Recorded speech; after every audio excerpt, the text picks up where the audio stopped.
vais passer la parole à Marie-Christine Vergière, mais juste avant, j'avais oublié un de nos intervenants, Bernard Bagagia, qui est syndicaliste et enseignant sur la commune de Vénissieux. Voilà. Marie-Christine, c'est à toi.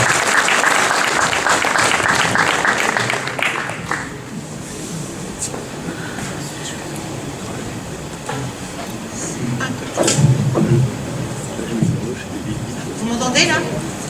Non. Non, je ne suis pas en face. Ouais. Là, c'est mieux? C'est mieux. Alors tout d'abord, bonsoir à tous et à tous. Merci pour l'invitation. Je suis très heureuse d'être parmi vous ce soir parce que j'ai un peu commencé ma carrière de députée européenne, si je puis dire, en mettant des guillemets à carrière, à Lyon, il y a 10 ans, et que d'une certaine façon, je la termine avec vous ce soir. Même si je serai officiellement députée européenne encore jusqu'au 2 juillet et que j'espère bien accueillir Yann, Marie-Hélène, Marie-Pierre et Patrick le 2 juillet, puisque toujours traditionnellement au Parlement européen, il y a une rencontre entre les anciens et les nouveaux députés. Et je n'irai à Strasbourg le 2 juillet que si nos amis sont élus dimanche prochain. La première chose sur laquelle je voulais réagir, puisqu'on m'a demandé de le faire, c'est réagir sur la question migratoire. D'abord, je suis très fière de soutenir la liste de Yann Brossa qui a inscrit cette question dans les questions importantes de son programme. Parce que oui, c'est une question importante. Oui, il n'est pas supportable que dans l'Union européenne d'aujourd'hui, forte de ses 28 États membres, il y ait autant de morts en Méditerranée, autant de personnes qui soient déboutées du droit d'asile, autant de personnes qui soient sans droit dans l'Union européenne, principalement à cause de leurs origines. Parce qu'en réalité, il y a du deux poids, deux mesures. Il y a vraiment du deux poids, deux mesures. Il y a des gens qui, chaque année, migrent de façon régulière vers l'Union européenne, comme il y a des gens qui migrent de façon régulière hors de l'Union européenne. Si on regarde proportionnellement à la population, et mes camarades, je vous demande de le dire et de le répéter, il y a 60 millions de migrants internationaux qui sont nés en Europe sur un continent de 700 millions d'habitants. C'est nous qui migrons le plus aujourd'hui dans le monde. Il faudrait le dire, le répéter, mais on ne parle pas de migrants. On parle d'expatriés. Ce sont les migrants nobles. Alors faites attention quand on utilise le terme de migrants. Il y a les migrants qui ont des droits, et puis il y a les migrants sans droit, ceux qui viennent du Sud, qui sont des exilés en réalité. Moi j'aime bien ce terme. Ils fuient, peu importe ce qu'ils fuient. Ils fuient la misère, ils fuient les persécutions, ils fuient les guerres, et nous ne sommes pas capables de les accueillir, notamment en France. Parce que c'est avec ça que j'ai un petit point de désaccord avec les précédents intervenants, parce qu'en réalité, peut-être que je vais vous étonner, mais il n'y a pas de politique migratoire européenne. Parce que sur les questions des politiques migratoires, les États membres peuvent garder la main. Qui donne les titres de séjour? Qui donne la protection internationale? Les États. Qui en donne le moins à l'intérieur de l'Union européenne? La France. Le rapport entre la France et l'Allemagne au cours de ces dernières années est de 1 à 10. Alors je veux bien croire que l'Allemagne soit plus riche que nous. Je veux bien croire qu'il y ait moins de problèmes, que paraît-il l'Allemagne domine l'Union européenne. Mais quand même pas dans un rapport de 1 à 10. Soyons sérieux. Soyons sérieux. Et regardons quelle est la réalité des politiques européennes. Je disais à Christiane Hoff en écoutant les intervenants précédents que c'est quand même bizarre qu'il n'y ait qu'en France qu'on ait cette bataille pour l'abrogation du règlement de Dublin. Pourquoi? Parce que la France est le pays de l'Union européenne qui dubline le plus. Je vais vous expliquer ce que cela veut dire. Dubliner, c'est renvoyer vers le premier pays dans lequel on est rentré pour demander l'asile. C'est une obligation d'accepter pour le premier pays entrant. Mais ce n'est pas une obligation pour le pays qui reçoit le demandeur d'asile de renvoyer. Or, la France dubline systématiquement, renvoie, est le pays de l'Union européenne qui renvoie le plus, y compris vers la Grèce et l'Italie, qui ont donné suffisamment en la matière en termes d'accueil, quoi que l'on pense du gouvernement actuel. Et j'ai même la prétention de dire que si les autres pays de l'Union européenne, et notamment la France, avaient été un peu plus solidaires de l'Italie, nous n'en serions probablement pas là, en Italie, avec un gouvernement d'extrême droite au pouvoir.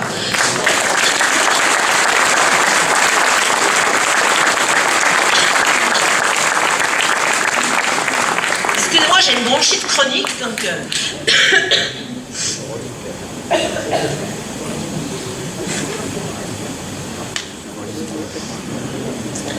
Alors oui, je suis très fière. Je suis très fière que les premiers mots sur ces questions-là, ça soit l'accueil, ça soit l'égalité de droit et ça soit la liberté de circulation. Parce que oui, ce sont les trois principes fondamentaux qui doivent nous guider. Ils doivent notamment nous guider, nous, internationalistes. Parce qu'il n'y a pas de raison de faire de différence selon le pays d'où l'on vient, selon la couleur de sa peau, selon sa religion. Nous devons avoir la même égalité des droits. C'est ce que dit très bien Philippe Martinez, d'ailleurs.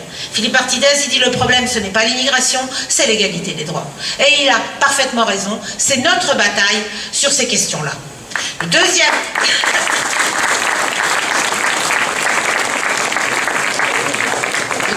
élément sur lequel je voulais intervenir, c'est pour vous convaincre qu'un député européen, ça sert à quelque chose. Ça fait 10 ans que je bataille à l'intérieur du Parlement européen. Et je ne crois pas, avec mes camarades de la gauche unitaire européenne, que nos batailles n'aient servi à rien.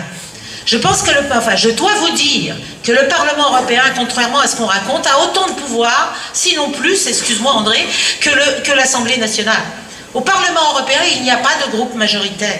Il peut y avoir des accords entre les différents groupes, mais aucun, à lui seul, n'a la majorité de prendre les décisions. Donc il faut toujours des accords.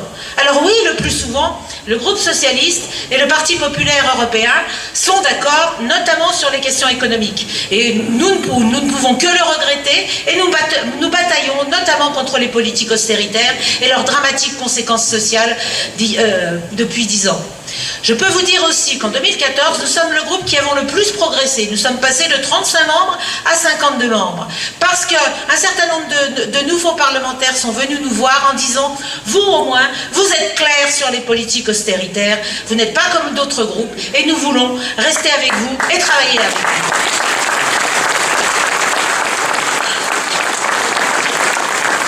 Alors nous menons des batailles.